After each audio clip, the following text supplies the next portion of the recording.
ప్రాణం అందిస్తుంటే మన్నించాక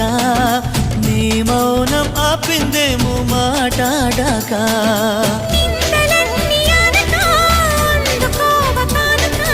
నింగి నుంచి నేరుగా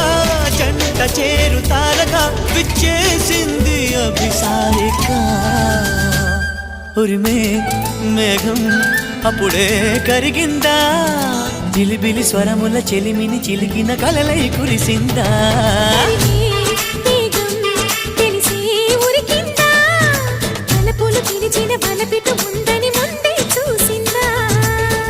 వర్ణాలు తెల్లబోవా చెలి చిత్రమా